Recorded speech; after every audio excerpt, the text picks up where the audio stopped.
Oh, isang tagay pa, Galina. Para tuloy-tuloy ang saya natin. Teka, kakatagay ko lang ah. Ako na naman. Aba, kanina pa yun eh. Alam mo, lasing ka na. Hindi mo na alam ang ikot mo eh. O ito, kunin mo na. Huwag ka nang maarte. Inuuto mo akong hayop ka eh. Hindi pa ako lasing ha. Ito naman. Sige na, kunin mo na. Para sa akin to. Isang tagay lang. Ikaw talaga. Sige na nga. Isa na lang ha. Walang tagay ko na to. Inabot ko ang basong hawak ni Diego. Sabay tungga ng lamang alak. Kahit lasing na ako, ramdam ko pa rin ang init na gumuguhit sa aking lalamunan. Napatingin ako sa lalaking kainuman ko. Nakatitig sa akin ang namumungay niyang mga mata. Nang ibaba ko ang baso, nagpatuloy kami sa pagbibiruan. Pero ilang sandali lamang, naramdaman ko ang mainit niyang palad sa aking mga hita. Nagulat ako at di agad nakaimik. Dahil di ako nagsalita, nakita kong ngumisi siya. Sabay himas at bahagya pang itinaas ng kaunti ang suot kong palda. Doon ko palang naisip na binabastos na ako ng kainuman ko na si Diego. Diego, anong ginagawa mo? Tigilan mo nga yan. Huwag ka nang magalit. Ano bang masama sa ginagawa ko? Hinahawakan ko lang naman ang mga hita mo ha. Ang ganda kasi. Sabi ng tigilan mo yan eh. Wala kang karapatang hawakan ako. Sira ulo ka. Teka, ba't ka ba nagagalit? Close naman tayo, di ba? Close? Porkit close? Pwede mo na akong bastusin, ganun ba? Alisin mo na nga yung kamay mo sa hita ko. Babangasan kitang sira ulo ka eh. Ang damot mo naman. Himas lang naman eh. Hindi niya inalis ang kanyang kamay. Bagkus ay tinignan lang niya ako na parabang nang aasar. Sa inis ko, tinabig ko ang kamay niya sabay irap. Tumungga pa ako ulit ng alak. Pilit kong pinapakalma ang sarili ko. Pero imbis na mapahiya, tumawa lang siya na parang wala lang. Huwag ka na mag-inarte, Galina. Alam ko namang gusto mo din eh. Hindi ko gustong ginagawa mo, hayop ka. Kaya manahimik ka. Sus, kunwari ka pa. Huwag ka na magmaninis. Kung talagang matino ka, hindi ka iinom at makikipagtagayan sa mga lalaki. Huwag ka nang pa-inosente, Epek. Ano? Bastos ka! Binigyan ko siya ng isang sampal na malakas. Tumigil ang lahat ng tawanan sa paligid. Natigilan si Diego. Natigilan din yung mga kainuman namin. Lahat sila para bang hindi makapaniwala sa ginawa ko. Namula agad ang mukha niya dahil sa sampal na yun. Pero halata ko na mas nasaktan ang pride niya kesa sa pananakit ko sa kanya. Ayaw mo nang binabastos? Eh bakit sumasama ka sa amin? Di ba? Kaya ka nga nakikipag-inuman ay para... Huwag ka nang maarte. Ang totoo niyan, gusto mo magpadilig ngayong gabi, di ba? Natigilan ako sa sinabi niya. Wala akong naging reaksyon, kundi ang mapatanga at mapatitig sa kanya. Mapanukso ang mga tingin niya sa akin. Nakita kong lumingon siya sa mga kainuman namin. Ni isa sa kanila wala ding umimik. Lahat sila ay nagkibit balikat lang na parabang normal lang sa kanila ang ginagawa ng bastos na si Diego. Sira ulo kang hayop ka, Diego. Hindi yun ang dahilan kung bakit ako nakikipag-inuman sa inyo. Sus, huwag ka na nga magpalusot. Alam kong hinahanap mo yung ganito. Di ba? Matagal nang wala si Lando. Pumayag ka na. Isang gabi lang naman, Galina eh. Mabilis lang to. Masosolve ka sa akin. Promise. Dadaling kita sa langit. Doon na talaga ako nagalit. Bigla akong tumayo at ibinuwal ang mesa namin. Natapon ang mga alak sa sahig. Panay ang mura ko sa kanya. at halos gusto ko na siyang suntukin. Pero nang makita ng mga kasama namin na parang gusto na rin akong saktan ni Diego, agad silang umawat. Oo, lasing ako, pero hindi ako pokpok. Tahimik ang paligid. Dahan-dahan kong nilapitan si Diego at tinitigan siya ng matalim. Alam mo, Diego, mag-iingat ka. Hindi mo alam kung sino ang binabastos mong hayop ka. Ha? Tinatakot mo ba ako, Hagalina? Hindi kita tinatakot. Binabalaan lang kita. Hindi mo ako kilala. At hindi mo alam kung sinong pwedeng magtanggol sa akin. Kapag nalaman niya to, sigurado akong hindi ka na makakapambastos pa ng babae kahit kailan. Sira ulo! Hindi ako natatakot sa sinasabi mo. Bahala ka. Pero kung sakaling may mangyari sa'yo, walang sisihan ha. Wala akong kasalanan. Tumalikod na ako at naglakad palayo sa kanila. Wala man lang isa sa kanila ang nagmalasakit na samahan ako pauwi. Lahat sila nakatingin lang sa akin at may ilan pang nakangisi na parabang ako ang may kasalanan sa nangyaring yun. Binaliwala ko na lang yun at nagpatuloy na ako sa paglalakad. Pero dahil sa sobrang inis ko, hindi ko maiwasang magsalita habang naglalakad. At dahil sa tama ng alak, hindi ko na makontrol ang emosyon ko. Mga walang kwentang nilalang. Akala mo kung sino mga gwapo?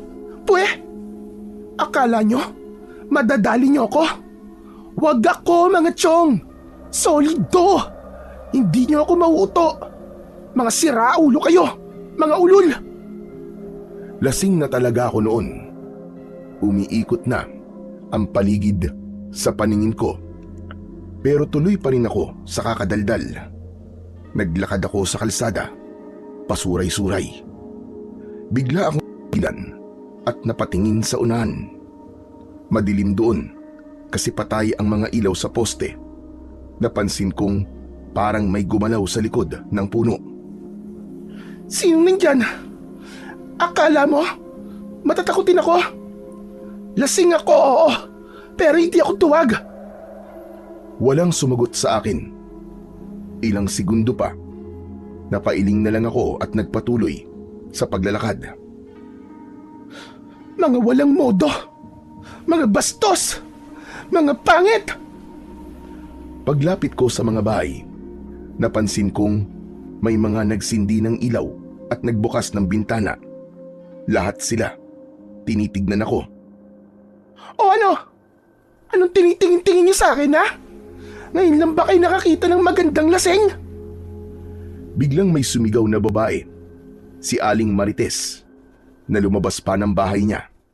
Nakapamewang pa siya habang tinitignan ako. Hoy, Galeda! 2:00 na madaling araw ba? Nakainom ka na naman. Bakit? Inggit ka? Anong inggit na sinasabi mo? Diyos ko, babae ka. Bakit naman ako maiinggit sa'yo? Alam mo, mabuti pa. Matulog ka na. Kung ayoko pa. Anong ayaw mo pa? Pambihira.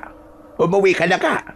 Kanina pa naghihintay ang tatay mo sa'yo. Nako, mamamatay ang tatay mo dahil sa konsumisyon. Ano bang pakialam mo? Wala kang ambag sa buhay ko, kaya wag kang pakialamera. At wag kang manita. Paano hindi kita sisitahin? Ang ingay-ingay mo. Halos lahat ng tao dito naistorbo mo na. Hindi ka ba nahihiya niyan?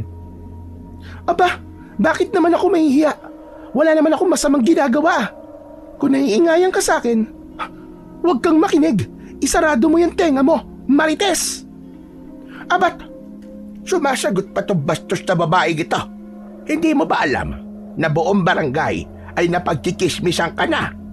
Kung hindi lang dahil sa tatay mo, matagal ka nang pinalayas dito. Wala akong pakialam sa inyo. Magkismisan kayo hanggat gusto nyo. Kaya ako, wag nyo din akong pakikialaman.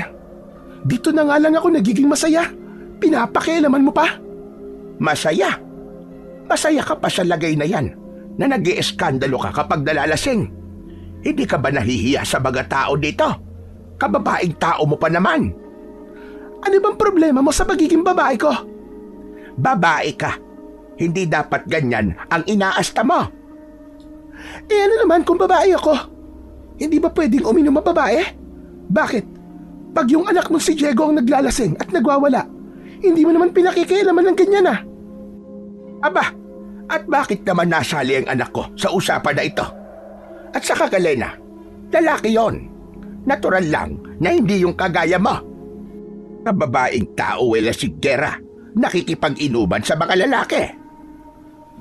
Alam ko na kung saan nagmana ang anak mo. Sa'yo. Parehas kayong matabil at madumi ang dila. Sabihin mo nga sa akin, Aling Marites. Pati ba, kamanya ka ng anak mo? Minana din niya sa'yo? Ano ka mo? Oh, gulat ka no? Alam mo ba kung bakit ako daldal ng daldal dito? Kasi nga, dun sa umpukan namin kanina, minanyak ako ng magaling mong bastos na anak. Huwag kang gumagawa ng kwento, ha? Bakit naman ako gagawa ng kwento? Wala naman akong balak na agawin ng korona mo bilang numero 1 tagagawa ng kwento dito sa baryo natin. Kung totoo man, na minanyak ka, kasalanan mo rin yon. Baka nga ikaw pa nagbigay ng motibo. Tignan mo nga yung ayos mo. Ang ikli-ikli ng palda mo. Tapos, pare-pareho pa kayong lasing. Aba, kahit sino naman lalaki, Galena, bibigay talaga. At talagang ipinagtanggol mo pa ang siraulo mong anak. Aba, natural. Anak ko yun Lumayas ka na ka. Anak ng tupa, oo. Kung ayoko, mabuti pa lumabas ka dito. Gusto mo? Sampaling kitang bruwa ka? Aba, bastos tong batang ito Ang kapal na buka mo. Pinagsasabihan ka na maayos, ganyan ka pa. Tse, pakialamera ka talaga. Pakalayas na nga dito. Yan, ganyan. Lumayas ka na dito. At sa susunod, huwag ka nang dadaan dito. Kapag inulit mo pa to, magpapatawag na kami ng tanod para damputin ka. Di tumawag ka. Bakit akala mo ba? Natatakot ako sa tanod? Aba talagang, hinahabon mo ba ako? Oo, hinahamon kita. Halika, lumabas ka rito. Ay, wag na. Hindi kita papatulan at hindi kita kalibel. Anong hindi kalibel ang pinagsasabi mo? Ang sabi ko, hindi ko papatulan yung sabalang ugali mo. Wala kang respeto. Maski yata sa sarili mo, hindi mo na alam galangin. Pwe! Matagal na hong nawala yun sa buhay ko. Kaya wag niyo na akong pakialaman pa. Dahil hindi mo alam kung gaano kasakit mabuhay na wala ka ng pinaniniwalaang mabuti. Natigilan si Aling Marites sa sinabi ko. Tahimik siyang pumasok muli ng kanilang bahay at isinara na ang mga pinto at bintana. Ako naman ay naglakad na din palayo. Tahimik ang kalsada, pero ang ingay sa loob ng isip ko ay tila nagsisiksikan. Yung mga ilaw ng poste, nagmumukang mga bilog na gumagalaw sa harap ko. Amoy alak ang hangin, o baka ako lang yun. Basta ang alam ko, mabigat ang dibdib ko. Para bang may gustong sumabog, pero wala akong lakas na ilabas. Umupo ako sa tabing kalsada. Malamig ang semento sa ilalim ko. Pero hindi ko na alintana. Ang mga lamok nagsisimula ng mga gat, pero wala na rin akong pakialam. Nailing ako habang hawak pa rin sa kamay ko ang isang bote ng alak. May konting laman pa. Tinungga ko na rin nang walang pakundangan. Nalasahan ko ang pait, pero ayos lang. Mas gusto ko yung ganitong pait. Yung ganitong sakit, hindi tulad ng sakit na pinagdadaanan ko sa aking buhay. Pagkaubos ko ng laman, binitiwan ko na ang bote. Gumulong yun sa kalsada, tumama sa bato at huminto sa tabi ng kanal. Pinanood ko lang habang umiikot-ikot hanggang sa tuluyang tumigil. Yan, ganyan ako. Paikot-ikot, tapos biglang hihinto. Walang direksyon. Anak ng putya naman oo. Bakit ganun? Lahat sila may sinasabi. Pero wala naman talagang nakakaintindi sa akin. Hinaplos ko ang tuod ko. Nanginginig. Hindi ko alam kung sa alak o sa hiya. Pero totoo, nakakahiya nga. Nakakahiya ang lahat ng mga ginagawa ko. Pero wala naman akong magawa dahil wala naman ibang makikinig sa akin. Napatingala ako sa langit. Madilim at walang bituin. Makauwi na nga lang at makatulog. Kung gigising pa ako edi ayos. Pero kung hindi na, edi wag. Hay nako, pesteng buhay to. Tumayo ako ng dahan-dahan at habang naglalakad ako papunta sa dulo ng kalsada, narinig kong may humintong motor sa tabi ko. Miss, mukhang napasobra ka. Ayos ka lang ba? Napahinto ako. Lumingon ako sa kanya at sinipat siya mula ulo hanggang paa. Medyo matangkad, maputi at mukhang bagong gupit. Magandang lalaki siya. Pero agad akong nairita. Ano bang pakialam mo? Concern lang naman. Baka mapahamak ka Madaling araw no, tapos madilim. Tapos nag-iisa ka pa. Wag mo nga akong pinakikialaman. Ano ka ba, pulis? Ang lakas ng loob mo. Hindi naman kita kilala. Tahimik lang siya habang tinitignan ko ng masama. Teka, ano bang pangalan mo ha? Sino ka ba? Hindi kita kilala. Bago ka ba dito? Hindi mo na kailangan malaman. Basta, gusto ko lang siguraduhin na makakauwi ka ng maayos. Halika, sumakay ka na sa motor ko. Ihatid kita sa inyo. Ba't ang kapal ng mukha mo Hindi nga kita kilala Ba't ako sasama sa'yo? Sino ka ba ha? Wala akong masamang iniisip sa'yo, miss. Ihahatid lang kita sa inyo. Ituro mo sa akin kung saan ka uuwi. Ayoko! Huwag mo akong pilitin. Gusto mo yata ng away Sige, suntukan tayo dito. Hindi ako makikipagsuntukan sa isang babae. Hindi rin kita papatulan kasi lasing ka. Lasing? Oo, lasing ako. Bakit? So what? Bawal ba malasing ha? Hindi naman masama ang uminom. Pero yung ganitong ginagawa mo, nakakahiya. Hindi lang para sa'yo, kundi pati na rin sa mga taong nagmamalasakit sa'yo.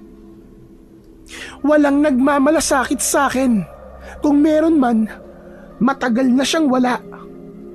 Ako, baka pwede akong magmalasakit sa'yo. Natigilan ako. Tumingin ako sa kanya. Sabay iling. Ipinagpatuloy ko ang aking paglalakad palayo sa lalaking yon. Pero hindi pa man ako tuluyang nakakalayo, ay narinig ko ang tunog ng motor niya. Sinundan niya ako. Miss, saan ka ba nakatira? Doon, malapit na. Kaya wag mo na akong iatid. Sigurado ka ba? Oo nga. Okay, pero titignan pa rin kita hanggang sa makapasok ka sa bahay nyo. Bahala ka. Ang kulit mo. Naglakad ako papunta sa skinita. Pasuray-suray pa rin.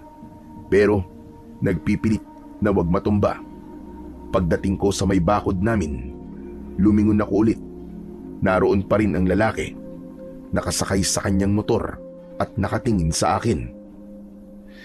Sira ulo. Umiling ako at huminga ng malalim. Inabot ko ang kandado ng gate namin at marahang binuksan yun para hindi ito tumunog. Dahan-dahan kong isinara ulit. Ilang segundo pa bago ko tuluyang pumasok. Maingat kong tinanggal ang tsinelas ko bago ako pumasok sa loob ng bahay. Madilim sa sala. Nasa silid na ang tatay ko. Marahil ay tulog na. Ayoko siyang magising. Ayokong marinig ang paulit-ulit niyang sermon tungkol sa pag-inom ko. Tahimik kong binuksan ang pintuan ng kwarto ko Isinara ko na kagad ang pinto at marahan kong kinuha ang kumot, sabay bagsak sa kama. Habang nakahiga, naramdaman ko ang hilo, pero higit pa roon ay bigla kong naramdaman ang lungkot na matagal ko nang tinatago. 2 taon na rin mula nang mawala si nanay. Hanggang ngayon ay ramdam ko pa rin kung gaano katahimik ang bahay namin simula nang nawala siya. Si tatay lang at ako. Pinilit kong ipikit ang mga mata ko. Pero bago ko tuluyang dalawin ng antok, sumagi sa isip ko ang itsura ng lalaki habang nakatingin sa akin na para bang may pakialam talaga siya sa akin. Napangiti ako ng bagya. Pagkatapos nun, tuluyan na akong pumikit. Sa unang pagkakataon, kahit lasing, parang gumaan ng koonti ang pakiramdam ko. Ngunit hindi pa man nagtatagal ay bigla akong nagising. Pero wala ako sa kwarto ko. Nakahiga ako sa isang malaking itim na bato. May mga nakapalibot sa akin na mga taong nakasuot ng balabal na itim. Nakatakip ang kanilang mga muka. Babangon sana ako pero hindi ko magawa dahil nakatali ang aking mga kamay at paa. Hindi ako makagalaw. Ano to? Nasaan ako? Ano nangyayari? Walang sumagot. Narinig kong nagsasalita ang mga tao. Sabay-sabay sila. Para silang kumakanta. Pero hindi ko maintindihan. Sino kayo, ha? Bakit niyo ako itinali? Pakawalan niyo ako rito! Ilang sandali pa ay biglang may lumapit. Mas mataas siya kesa sa iba. Pareho din ang suot, itim na balabal pero may pulang guhit sa dibdib. Huminto siya sa tapat ko. Hindi ko makita ang mukha niya dahil natatakpan ng hood. Nang yumuko siya, napansin kong parang pamilyar ang kanyang mga mata.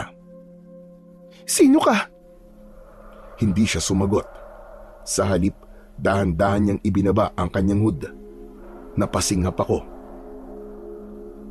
Lando? Mismo ko, no? Lando, anong ginagawa mo? Pakawalan mo ako dito!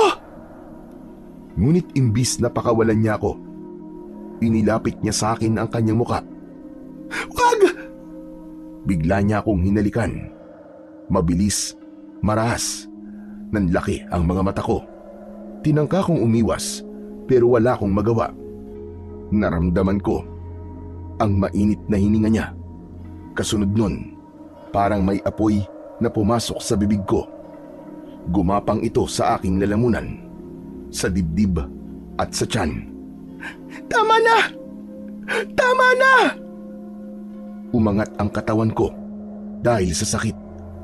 Parang may tumutusok sa laman ko. Ramdam ko ang init na kumalat hanggang sa parang sinusunog na ang balat ko. Nakita ko ang mga taong nakapalibot sa akin.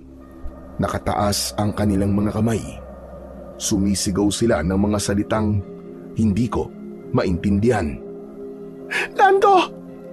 Lando, wag! Wag! Wag mo nang ituloy ito! Hindi siya sumagot. Nakangiti lang siya habang nakatayo sa tabi ko.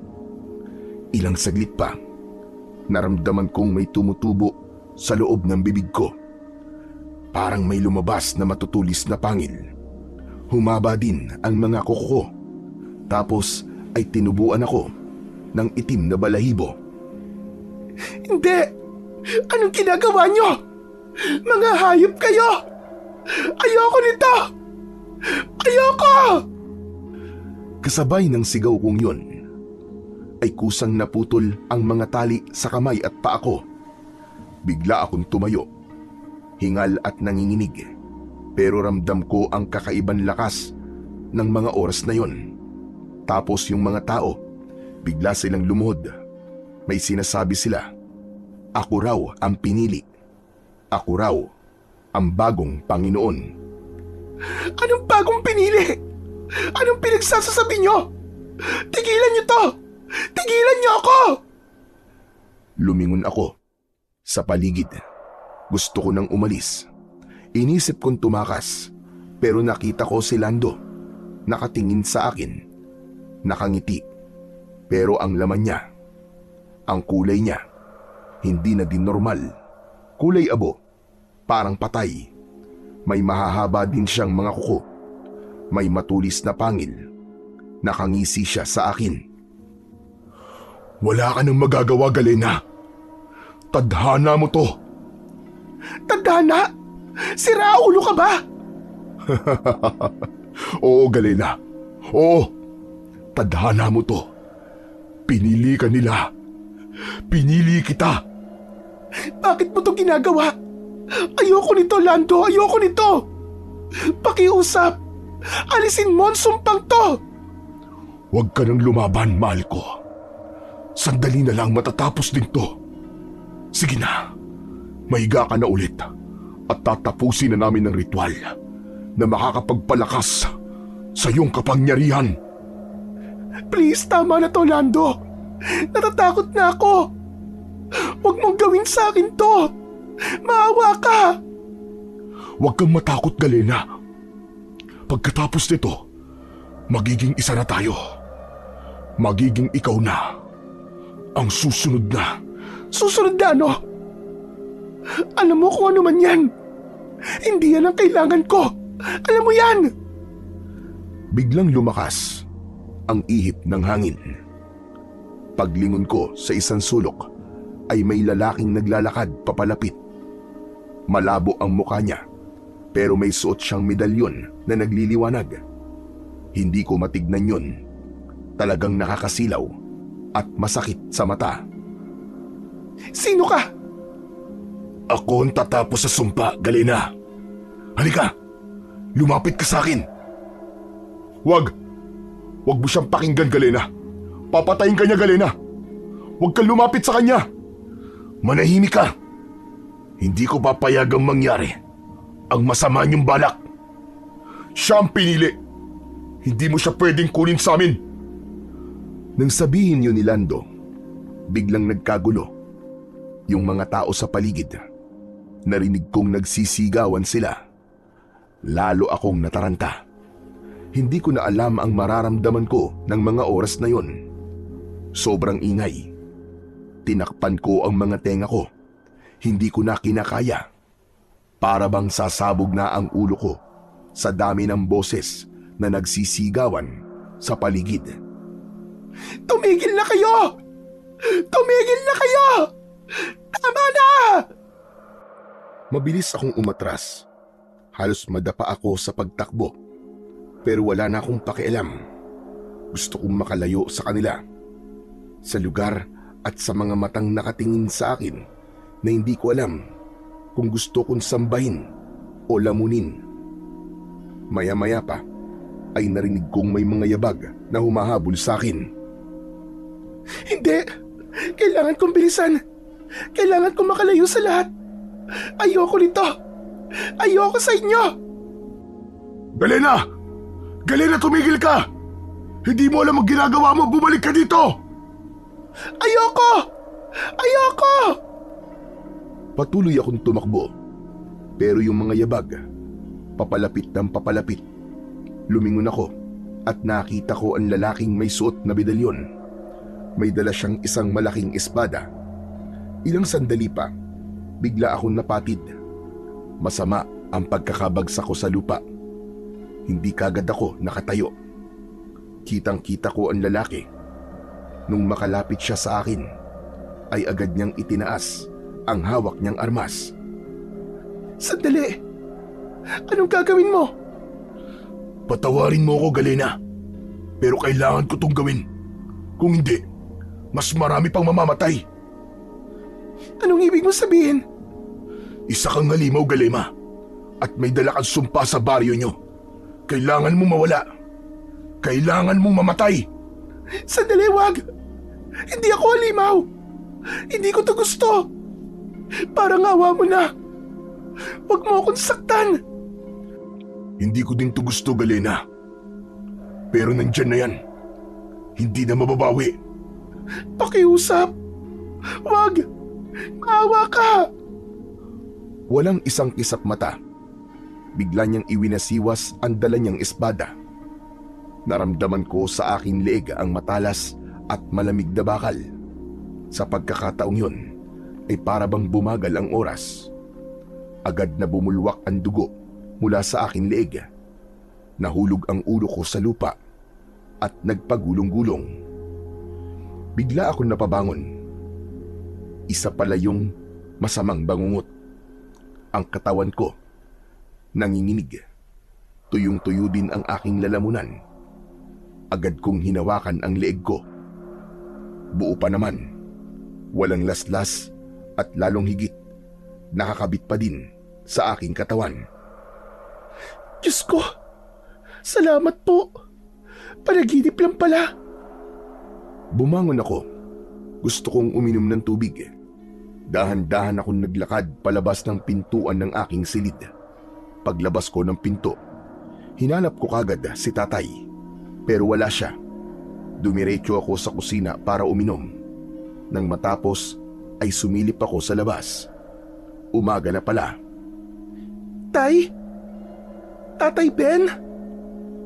Walang sumagot sa akin.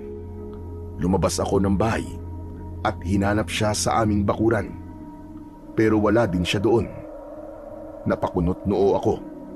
Kadalasan kasi, kapag nahuhuli akong gumising sa tatay ko, ay nakikita ko na siyang abala sa mga gawaing bahay. Naghanap pa ako sa likod at ganun din sa harap ng bahay namin. Pero wala siya. Maya-maya pa ay napansin ko ang ilan naming kababaryo na nagtatakbuhan sa iisang direksyon. Lumapit ako sa may gate para makiusyoso. Isang bata ang hinarang ko at tinanong ko kung ano ba ang nangyayari. Nagulat ako nang sabihin niyang papunta siya sa ilog dahil meron daw doon natagpuan na bangkay.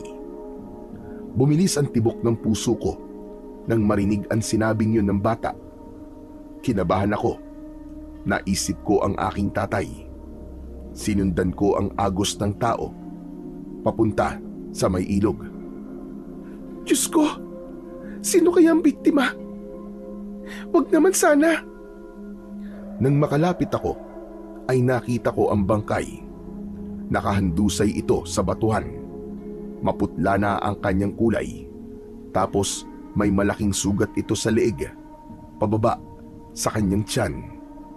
Walang natirang lamang loob, para bang nilapa ng kung anong nilalang. Hindi pwede to. Hindi to totoo. Maya-maya pa, may narinig akong iyak sa gitna ng mga tao. Mukhang bagong dating lang din ito. Anak ko! Diego, anak ko! Diyos ko po! Anong ginawa nila sa anak ko? Diego! Niyakap niya ang katawan ni Diego. Nanginginig at umiiyak ng malakas. Sinubukan siyang aluin ng mga tao at ilayo sa bangkay, pero ayaw lumayo ni Aling Marites. Nagagalit siya, umiiyak. Halo ang kanyang emosyon. Hindi ito totoo. Sino ang pumatay sa anak ko? Sino ang pumatay sa kanya? May ilang nagsalitang mga matatanda sa baryo. Ang sabi nila, biktima daw ng aswang. Napatitig ako sa mga tao. Tapos kay Diego at kay Aling Marites. Doon nagtama ang mga mata namin ng babae. Ikaw! Anong ginawa mo sa anak ko? Anong sinasabi niyo, Aling Marites? Tinatanong kita, anong ginawa mo sa anak ko? Hindi ba't ikaw lang ang nakaalitan niya kagabi? May sinabi ka sa akin bago ka umuwi.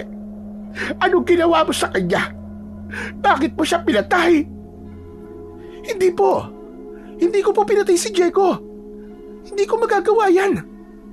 Nauna akong umuwi sa kanila kagabi. At alam mo yan. May nagsalitang lalaki. Agad akong napalingon. Isa yun sa mga lalaking nakainuman ko kagabi. Sinabi niyang pinagbantaan ko daw si Diego bago ako umalis. Hindi totoo yan. Hindi ko siya pinagbantaan ng ganyan. Oo, nagalit ako sa kanya. Pero hindi ibig sabihin nun, napapatayin ko siya. Oo, nag-away kami bago ako umuwi. Natural lang naman yon dahil nagalit ako sa pambabastos na ginawa niya sa akin. Pero hindi ako ang pumatay sa kanya. May ilang nagbulungan. Halata ang pag-aalinlangan sa mukha nila. Ang lahat ay nakatingin sa akin. Hindi man nila direktang sinasabi, pero alam kong ako na talaga ang pinagbibintangan nila. Teka, sandali lang mga kasama. Hindi niyo naman pwedeng basta-basta nilang akusahan ng anak ko nang walang matibay na ebidensya. Hindi mamamatay tao si Galena. Bigla akong napalingon sa nagsalita. Si tatay, nakita ko siyang nasa gitna ng mga tao. Galit siya, pero napansin kong nanginginig ang kanyang mga kamay. Nilapitan niya ako at agad na hinawakan ng kamay ko ng maigpit. Kilala ko ang anak ko. Matigas ang ulo, oo. Pero hindi siya mamamatay tao. Hindi siya kasing sama ng iniisip nyo. Kung may nangyari man kay Diego, hindi si Galena ang may gawa niyan. Hindi siyang may gawa. Sigurado ka ba, Ben? Walang kaaway ang anak ko, maliban sa kanya. Saka, galit na galit sa akin niyang kagabi. Pinagbantaan din niya ako, ah. Siguro ay gusto niyang gumanti sa akin, kaya niya pinatay ang anak ko. At bakit naman kita gagantihan, Aling Marites? Mababaw na away lang naman yun sa ating kagabi. Sinagot lang kita ng mga pabalang kasi gusto kitang inisin. Hindi sapat na dahilan yon para pumatay ako ng tao. Diyos ko naman.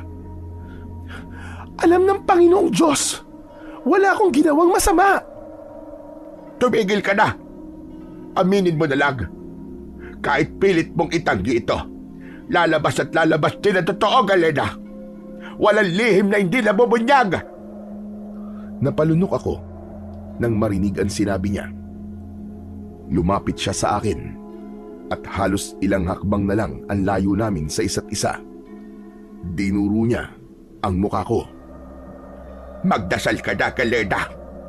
Magdasal ka na. Dahil kapag napatunayan kong ikaw talaga ang may gawa nito sa aking anak, hindi ako matutulog hanggat hindi kita napaparusahan. Ipaghihiganti ko ang anak ko. Tandaan mo yan. Marites, tama na yan. Wala kang karapatang husgahan ng anak ko. Wala ka pang alam. Hintayin mo matapos ang investigasyon bago ka magsalita. Antayin mo mga pulis. Pulis! Wala akong tiwala sa mga yan. Anak ko ang pinatay. Anak ko ang nilapad ng kung sinong demonyo. At kung si Galena nga ang may kinalaman dito, hindi lang anak ko ang mamamatay. Lahat tayo. Kaya mga kababaryo, mag-ingat kayo sa Galena na yan. May sa demonyo babaeng yan. Baka nga lahat ng taong nawawala dito sa atin ay siyang may kagagawan. Ang mukha ni Aling Marites, puno ng galit at puot. Hindi ko siya masisisi. Alam kong masakit ang pinagdadaanan niya. Alam ko kung gaano kasakit ang mawalan ng mahal sa buhay. Pero hindi rin naman ako papayag na ako ang sisisihin niya. Sa salang, hindi naman ako ang may gawa. Sasagot pa sana ako, pero pinisil na ni tatay ang palad ko. Huwag ka na magsalita. Hayaan mo muna. Lalabas din ang totoo, anak. Tumango ako. Tama si tatay. Alam kong kahit anong gawin kong paliwanag ay hindi na makikinig sa akin si Aling Marites. At yung mga tao, lahat sila nakatingin sa akin. Ang paraan ng tingin nila sa akin, pakiramdam ko, ako ang sinisisi nila. Pagkatapos nun, ay hinila na ako ni tatay palayo sa lugar na yon. Tahimik kaming naglakad. Wala ni isa sa amin ang nagsalita. Pagdating namin sa bahay, agad kong sinara ang pinto. Galena, siya kagaling kagabi. Totoo bang nakipag-inuman ka na naman? Opo, Kainuman ko po ang grupo ni Diego kagabi. Alam mo ba kung anong pinasok mong gulo, Galena? Paulit-ulit na lang to. Hindi ka pa ba natututo? Alam mong hindi maganda ang ginagawa mo, di ba? Tay, gusto ko lang naman pong makalimot kahit sandali. Makalimot? Sa anong paraan? Nakikipag-inuman ka sa mga lalaki? Pasensya na po, Tay. Pasensya. Sa tingin mo, sapat na yan para maayos ang gulong to, Galena? Sabihin mo nga sa akin ang totoo. Ikaw ba ang pumatay kay Diego? Tay, hindi. Pati ba naman kayo? Hindi ko ginusto ang nangyari kay Diego. Umuwi ako. Bago pa man yun. Bago pa man may mangyari sa kanyang masama. Sigurado ka? Anong oras kang umuwi kagabi? 2:00 po. Pag uwi ko, dumiretso naman po ako dito sa kwarto eh. Wala akong ibang ginawa kundi ang matulog. 2:00? Sigurado kang 2:00? Gising pa ako nung, Galena. Imposibleng hindi kita maramdaman. Nag-iingat po akong pumasok, Tay. Hindi ko na po kayo inistorbo. Kasi alam kong nagpapahinga na po kayo. Magaling kang magpalusot, ha? Sige. Sana nga, anak. Sana wala ka talagang kinalaman sa nangyari sa anak ni Marites. Dahil kapag may kinalaman ka nga, hindi ko alam kung paano pa kita ipagtatanggol. Hindi ako pwedeng magsinungaling para lang iligtas ka at pagtakpan. Tay, wala akong kasalanan. Hindi ako ang pumatay sa kanya. Hindi ko siya pinatay. Sana nga, anak. Pero alam kong hindi titigil si Marites na idawit ka dito. Kilala ko ang tabil ng dila nun. Hindi siya paaawat, anak. Kung sana man lang kasi, hindi ka na sumama sa mga yun eh. Di sana wala ka sa ganitong sitwasyon. Pero Tay, hindi ko nga kasalanan. Hindi ko rin ginusto itong mangyari. Alam ko. Pero hindi sapat na ganyan lang ang sabihin mo. Ngayon, mainit na ang tingin ng tao sa'yo. Lahat sila hinihuhusgahan ka na. Magbago ka na, Galena. Dahil kung hindi, baka sa susunod, hindi nalang salita ang ipupukol sa'yo. Baka bato na. Natahimik ako sa sinabing yun ni tatay. Madaling isipin ang bagay na yun na magbago pero mahirap gawin. Anak, ilang beses na kitang pinagsabihan. Hindi masamang uminom paminsan-minsan. Pero yung halos gabi-gabi ka na lang dyan sa labas at nakikipag-inuman kung kani-kanino, aba hindi normal yun. Maliit lang ang baryo natin. Lahat ng galaw mo, pinag-uusapan. Alam ko naman yun, Tay. At wala naman akong pakialam kung pagchismisan nila ako eh. Okay lang sa'yo? Paano naman ako? Ako ang nakakahiya, anak. Alam mo ba kung ano sila sabi nila? Hindi raw ako marunong dumisiplina ng anak. Wala raw akong kwentang ama. Tay, hindi ko sinasadyang mapahiya kayo. Hindi mo sinadya, pero paulit-ulit mong ginagawa. Galena, kung buhay pa ang nanay mo, siguradong masasaktan yun sa mga pinaggagawa mo. Tama na po. Tama na, Tay. Gusto mo akong tumigil? Sige, titigil ako. Pero huwag ka na rin uminom ng alak. Huwag ka na rin munang lalabas. Kung gusto mong manahimik ang buhay mo, dito ka lang sa loob ng bahay. Tama na ang gulo, Galena. Ayoko na. Naiintindihan mo ba? Opo, Tay. Mabuti. Itong tatandaan mo. Kapag nakarinig pa ulit ako ng reklamo tungkol sa'yo, hindi na kita ipagtatanggol. Bahala ka na sa buhay mo. Pagkatapos sabihin yon, ay lumabas na si tatay. Dumiretso ito sa likod ng bahay. Marahil ay haharapin na nito ang mga inaalagaan niyang mga gulay. May maliit na gulayan kasi siya sa likod. Doon siya nagpapalipas ng oras kapag may hindi kami pagkakaunawaan. Naiwan ako sa loob ng bahay sa may sala. Umupo ako sa isang lumang silya. Doon ko sinimulang alalahanin ang mga nangyari kagabi. Pero kahit anong isip ang gawin ko, wala akong maalalang masamang ginawa ko. Hindi ko naman talaga siya pinatay eh. Bakit ganun? Bakit ang dali para sa kanilang husgahan ako? Mukha ba akong aswang? Hindi naman ako aswang ah. Pero, hindi nga ba? Bigla kong naalala ang panaginip ko kagabi. Bigla akong kinilabutan nang maalala ko ang naging anyo ko sa panaginip. Isang nilalang na may mga pangil, may mahahabang kuko at balot ng itim na balahibo. Bigla ako napaisip ng negatibo. Pero bigla ko din yung binawi at sinabi sa sarili ko na hindi talaga ako ang pumatay kay Diego. Tumayo ako at lumapit sa bintana. Nagkakagulo pa din ang mga tao sa kalsada. May ilan na nag-uusap tungkol sa nangyaring pagpatay kay Diego. Naririnig ko pa ang ilan sa kanila na nagsasabing halimaw daw talaga ang may gawa nun at hindi tao. Hindi ko na lang sila pinansin. Baka kung ano pa ang isipin nila kapag nakita nilang nakikinig ako. Ibinaling ko sa iba ang aking tingin. Tapos may narinig akong tunog ng motor na huminto sa tapat ng bahay. Mabilis kong nilingon ang gate.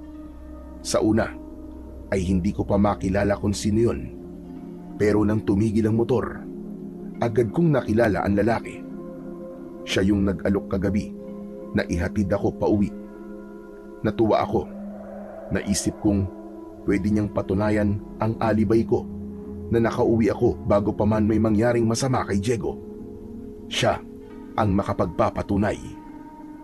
Agad akong lumabas ng pintuan at tumakbo sa harap, pero pinaandar na niya ang motor niya sabay alis. Hoy! Sandali lang! Mag-uusap tayo! Sandali!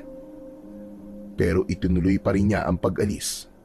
Naiwan akong tulala sa harap ng gate namin. Nagsasalitang mag-isa. Bakit siya umalis? Ayaw niya akong kausapin? Bumalik na ako sa loob ng bahay. Wala pa doon si tatay. Marahil ay nasa likod pa rin siya sa gulayan. Umupo ako sa upuan at napayuko. Hindi ko na alam ang gagawin ko. Maya-maya pa ay bigla akong napatingin sa labas nang marinig kong may humintong sasakyan. Ilang sandali pa ay bumungad na ang dalawang nakaunipormeng pulis. Kinabahan ako. Alam kong itinuro na ako ng mga kasama ko sa inuman o kaya naman ay ni Aling Marites. Magandang umaga po. Ikaw ba si Galena? Tumango ako at tumayo kahit nanginginig ang mga tuhod ko. Sinalubong ko sila sa may pinto at pinapasok. Nakita ko si tatay, nakasunod sa mga pulis. Umupo sila sa sala habang ako ay tumayo sa may gilid. Hindi mapakali. Kilala mo si Diego Panganiban? Opo, magkakilala po kami. May nakapagsabi sa amin na magkasama raw kayo kagabi bago siya matagpo ang patay sa may ilog. Opo, totoo po yun. Nakipag-inuman po ako sa kanila kagabi. May mga kasama kami, officer. Pero, nauna na po ako sa kanila. Hindi ko alam na may masamang mangyayari sa kanya. Ilang oras kayo nag-inuman? Hindi ko po sure eh. Pero 2:00 po nang nakauwi ako. Nainis na ako nun kasi lasing na po si Diego. Kung ano-ano pong sinasabi sa akin at ginagawa. Anong sinasabi niya?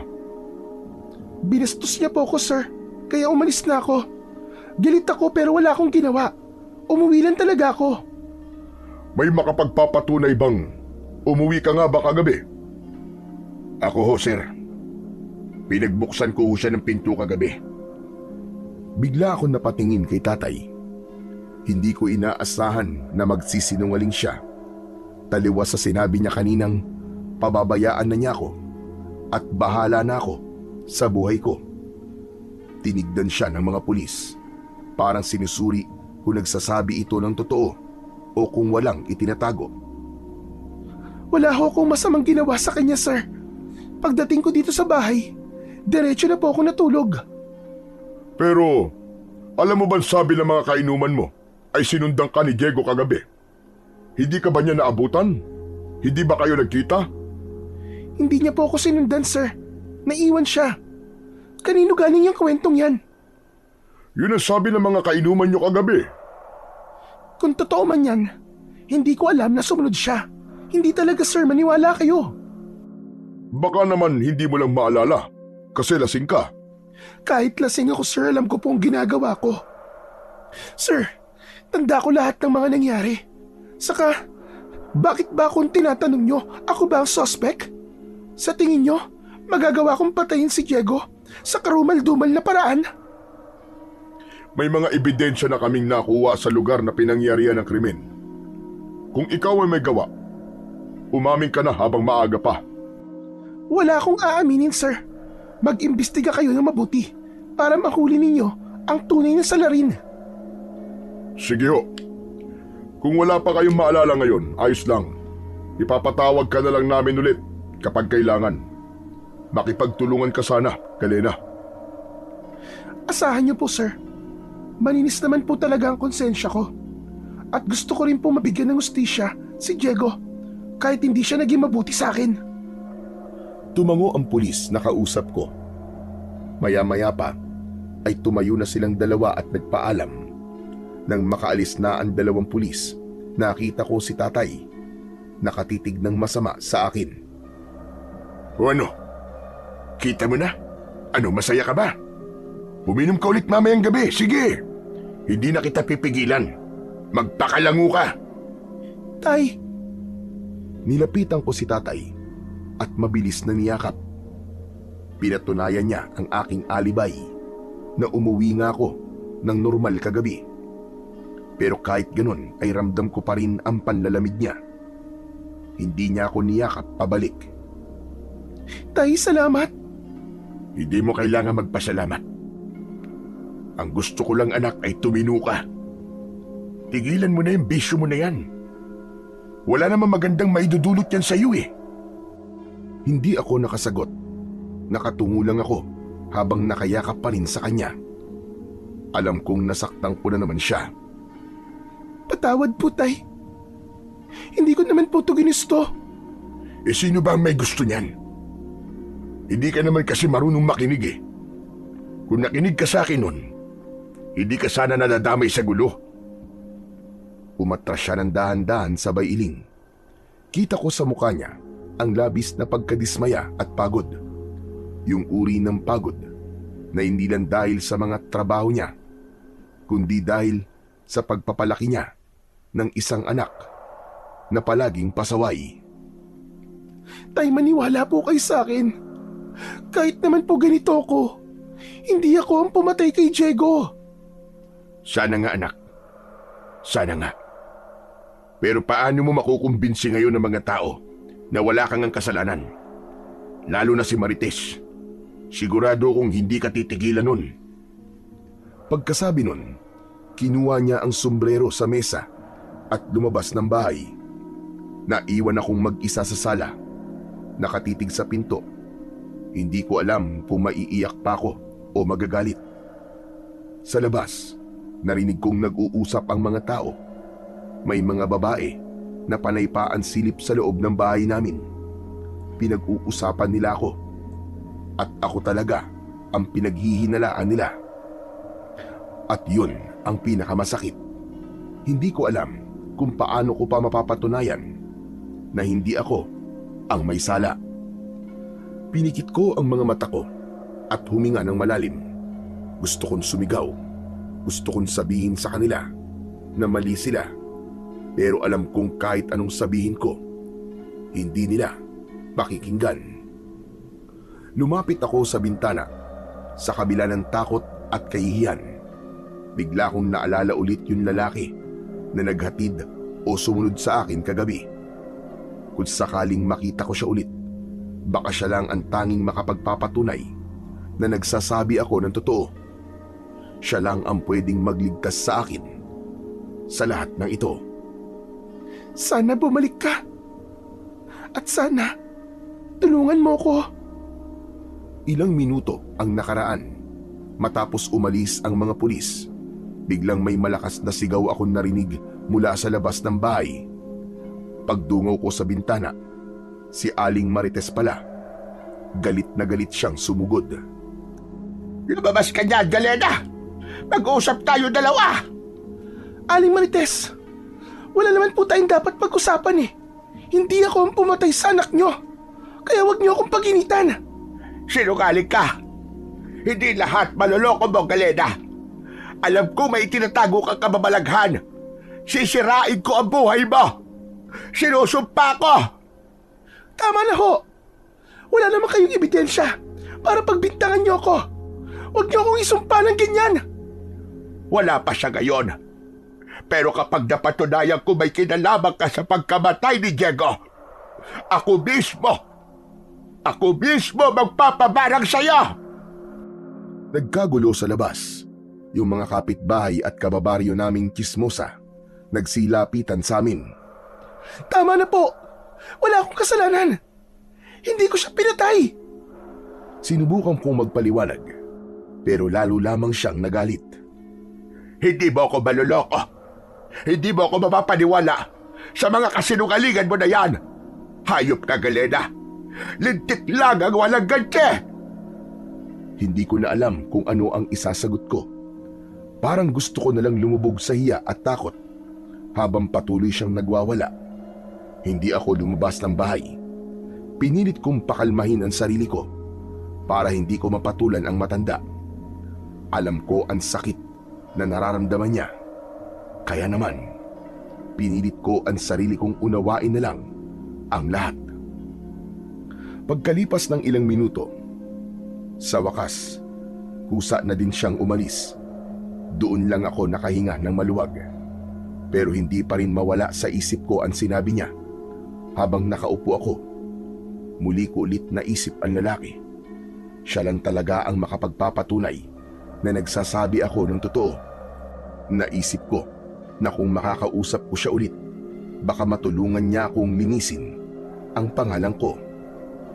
Kinabukasan, lumabas ako para hanapin siya. Dumiretso ako sa mga tindahan at nagtanong-tanong, pero walang nakakakilala sa kanya. Hanggang sa napadaan ako sa bahay ng kapitan at doon ko nakita ang lalaking hinahanap ko. Lumapit ako sa tarangkahan at tumawag. Agad na lumapit si kapitan at tinanong kung ano ang kailangan ko. Hindi na ako nagpaligoy-ligoy pa at sinabing kailangan kong makausap ang lalaki. Tinawag siya ni kapitan sa pangalang Randy. Kaagad naman siyang lumapit sa akin. Pwede ba kitang makausap? Okay lang. May kailangan ka ba sa akin? Ikaw yung nagatid sa akin pa uwi ng isang gabi, di ba? Naaalala mo ba yun? Ha? Hindi kita kilala, miss. Baka ibang tao yung tinutukoy mo. Huwag mo naman akong lokohin. Alam kong ikaw yun. Inihatid mo pa nga ako sa harap ng bahay namin eh. Pero hindi literal na hatid yun. Kasi ayokong sumakay sa motor mo. Pero hinatid mo pa rin ako. Inilawan mo pa nga yung daan at sinigurado mong makapasok ako sa bahay ng ligtas. Ikaw yun. Tandang-tanda kita. Naku baka naman napagkamalan mo lang ako, miss. Wala talaga akong alam sa sinasabi mo Kung wala ka namang ibang sasabihin, babalik na ako dun kasi marami pa akong ginagawa Nakakahiya kay Uncle. Teka, sandali lang. Tulungan mo naman ako. Tulungan mo akong malinis ang pangalan ko, utang na loob. Pero hindi siya nakinig. Naglakad na siya palayo sa akin. Wala akong nagawa, kundi ang mapatulala. Hindi ko alam kung maiiyak ba ako o magagalit. Habang pauwi ako, pakiramdam ko ay lalo akong nalito. Hindi ko maintindihan kung anong trip ng lalaking yon at itinatanggi niya ang bagay na yon. Napakunot ang noo ko. Hindi ko maintindihan kung bakit niya ginagawa yon. Kaya naman, bago ako tuluyang umalis, muli akong lumingon sa kanya. Napansin kong sumulyap siya sa akin. Pero nang magtama ang mga mata namin, mabilis niyang ibinaling ang tingin sa iba na para bang walang nangyari. Bigla akong kinabahan. Para bang may mali sa kanya. Naisip ko tuloy na parang may alam siya o baka siya mismo ang may itinatago. At sa isip ko, kahit na anong mangyari, kailangan kong malaman kung sino talaga siya at kung anong kinalaman niya sa pagkamatay ni Diego. Simula noon, hindi na siya nawala sa isip ko. Hanggang isang gabi, naisipan kong uminom. Galing ako sa tindahan, bumili ng isang bote ng gin. Uuwi na sana ako para dun na lang sa bahay mag-inom. Pero bigla kong nakita si Randy na naglalakad papasok sa isang iskinita. Agad akong nagdesisyon na sundan siya. Nakita kong papunta siya sa gubat. Maingat ang aking mga hakbang. Ayokong marinig niya ako o mahuli niya dahil malakas ang kutob ko na walang magandang gagawin ang lalaking yun. Gabi na ng mga oras na yun at mabuti na lang ay maliwanag ang buwan. Huminto siya sa isang parte ng gubat na malinis sa tabi ng isang malaking bato. Doon ko siya nakita, nakayuko at gumuguhit sa lupa. Paikot hanggang sa mabuo ang isang malaking bilog. Nakatitig lang ako sa kanya. Halos hindi ako humihinga dahil sa matinding kaba. Ilang sandali pa ay inilabas niya ang mga bato mula sa isang supot. Inayos niya yon sa loob ng bilog. Pagkatapos ay bumubulong siya. Hindi ko maintindihan kung ano ang sinasabi niya. Kakaiba kasi at hindi yung Tagalog at hindi rin naman Ingles. Lumapit ako sa kanya pero bigla akong nakaapak ng tuyong sanga. Agad akong yumuko at nagtago sa mga matataas na damo. Narinig ko ang mga yabag niya na papalapit. Halos hindi ako makahinga. Ilang segundo ang nakalipas. Sumilip ako ulit. Ngunit wala na siya. Parang nawala na parang bula. Tumayo ako at naglakad palapit sa lugar kung saan ko siya nakita kanina. Naroon pa rin ang bilog sa lupa at ang mga batong inilagay niya. Anong ginagawa niya? Umupo akong saglit sa tabi ng bilog at napatingin sa paligid.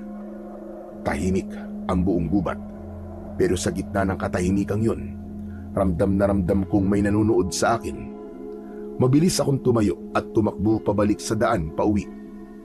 Nang marating ko ang gilid ng gubat, hingal na hingal ako. Nagpatuloy ako sa pagtakbo hanggang sa makarating ako sa bahay. Agad kong isinara ang pintuan at isinandal ang sarili ko roon. Hinawakan ko ang dibdib ko dahil mabilis ang tibok ng puso ko. Hindi ko alam kung anong klaseng tao ang lalaki na yon. Pero isang bagay ang sigurado ko, hindi siya ordinaryo. At dahil sa tensyong nararamdaman ko, mabilis kong binuksan ang alak at tinungga yun. Biglang lumitaw si tatay sa harapan ko. Umiinom ka na naman? Tay, pampakalma lang po. Pampakalma? At ano naman ang dapat mong ikalma, Galena? Wala, tay. Pagod lang po. Mas masarap lang kasi ang magiging tulog ko kapag nakainom po ako ng alak. Ano? At kailan pa naging pampasarap ng tulog ang alkohol? Akala mo talaga nakakatulong yan? Hindi. Sakit sa ulong ibibigay sa inyan. At gulo. Tay, huwag niyo naman po akong sermonan ngayon, no. Please, magpapahinga na po ako. Yan. Yan ang problema sa iyo, anak eh. Hindi ka marunong makinig. Kung buhay lang talaga ang nanay mo, sigurado kong hindi ka papayagan na maging ganyan ka. At kung buhay si Lando, sigurado ko na... Huwag na po nating isama sa usapan ng mga taong wala na, tay. Pasensya na po kayo. Gusto ko na po talaga magpahinga. Sandali lang, Galena, makinig ka sa akin. Ayoko lang naman na mapariwara ka. Magbago ka na, anak. Pakiusap naman. Tumahimik ako matapos yun sabihin ni tatay. Dahil dun, marahan akong naglakad papalapit sa mesa. Ibinaba ko ng dahan-dahan doon ang dala kong bote ng alak. Sige na, tay. Bukas na lang ulit tayo mag-usap. Tumango siya. Ako naman ay pumasok na sa loob ng aking silid para matulog. Ilang sandali ang lumipas, bigla akong nagising. May narinig kasi akong maingay sa labas ng bahay namin. Pagmulat ng aking mga mata, ay napatingin ako sa dingding. May parabang naglalakad sa labas. Umupo ako sa gilid ng kama at pinakiramdaman ang paligid. Maya-maya pa ay biglang may kumakalmot na sa dingding. Naisip kong baka pusa lang yun. Hihiga na sana ako ulit pero bigla akong nakaamoy ng mabaho. Para bang bulok na karne. Napasinghap ako. Ano yun? Ang baho ah! Maya-maya pa, may narinig akong malakas na ungol sa labas. Para bang galing sa lupa. Kasabay ng tunog na yon ay meron ding nagkukutkot ng lupa. Tumayo ako at marahang lumapit sa dingding. Idinikit ko ang tenga ko at pinakinggan ng mabuti ang tunog. Pero hindi ako nakontento. Lumabas ako ng kwarto ko at balak ko sanang buksan ang pintuan sa sala. Pero sinilip ko kung ano ang nasa labas. Pero biglang nakita ko si tatay na nasa kusina. Bitbit ang kanyang matalas na itak. Huwag mong buksan yan, Galena. Tay, gising ka pa? Oo. At kanina ko pa naririnig yung mga pesting nasa bakuran natin. Ano po ba yung mga nasa bakuran natin? Mga magnanakaw po ba? Hindi. Halika dito. Lumayo ka dyan sa may pinto. Bilisan mo. Sumunod ako kagad sa sinabi ni tatay. Lumapit ako sa kanya at napansin kong seryoso ang kanyang muka. Maigpit pa rin ang hawak niya sa kanyang itak at kita sa mga mata niya ang kaba. Hindi siya kumilos ng basta-basta. Nakatingin lang siya sa pinto. Pinakikiramdaman ang tunog sa labas. Kita ko kung paanong gumalaw ang panga niya. Mahigpit, tila pinipigilan ang sarili na magalit o matakot. Tay, ano po ba kasing nangyayari? Hindi siya kagad sumagot. Bagkus ay siya naman ang lumapit sa pinto. Dahan-dahan niyang itinapat ang tenga niya roon. Maya-maya pa ay lumingon siya sa akin. Maputla ang mukha niya. Parang biglang nawalan ng dugo. Masama to, anak. Hindi tao nasa labas. Ano pong ibig niyo sabihin, Tay? Kilala ko ang amoy nila. Pati ang kanilang mga tunog. Anak, mga aswang ang nasa labas. Pero bakit? Anong kailangan nila? Ano? Anong aswang? Tay naman eh. Huwag nga kayo magbiro ng ganyan. Totoong sinasabi ko, Galina. Nung bata pa ako, nangyari na ang ganito. May mga aswang na nanggulo sa baryo namin noon. Tandang-tanda ko ang lahat ng detalye. Hinding-hindi ko yun makakalimutan. Hindi ako nakakibo. Biglang bumigat ang dibdib ko. Naalala kong bigla ang aking panaginip. Hindi. Hindi maaari, Tay. Napatingin sa akin ang tatay ko. Nagtataka siya kung bakit ganun na lamang ang reaksyon ko. Lito, takot at malalim ang hininga. Biglang may malakas na kaluskos sa labas. Kasunod ang malalim na ungol at alulong ng mga aso. Anong gagawin natin? Hindi sila pwede makapasok dito sa loob, Tay. Lumapit ulit ang aking tatay. At sa tabi ko, paulit-ulit niyang sinabi na wag akong aalis sa tabi niya. Muling kumalabog ang dingding, mas malakas. Parang may kung anong malakas na nilalang na gustong wasakin ito. Ilang sandali pa ay bigla akong napasigaw nang biglang umuga ang bubong ng bahay namin at mula sa kisame ay may mga alikabok na bumagsak. Hinawakan ako ni tatay sa balikat. Maigpit habang dahan-dahan siyang umabante sa gitna ng sala. Tibayan mo ang loob mo, anak. Malalampasan natin ito. Manalangin ka.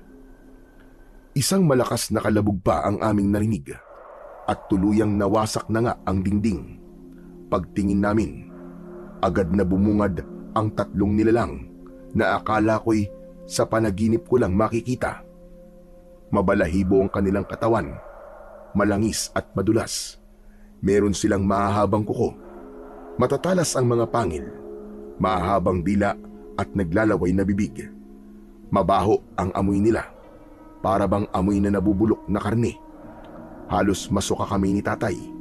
Higit sa lahat, mapupula at nagbabaga ang kanilang mga mata. Nanginginig akong umatras. Hindi ko maigalaw ang katawan ko sa sobrang takot. Tay! Mga aswang nga! Oo, kaya huwag kang lalayo sa akin, anak. Kahit anong mangyari, huwag kang tatakbo. Habang nagsasalita siya, may narinig pa akong kaluskos mula sa likuran nila. Nang tignan kong mabuti, may mga anino na papalapit. Napagtanto kong hindi lang 3 ang mga aswang. Marami sila.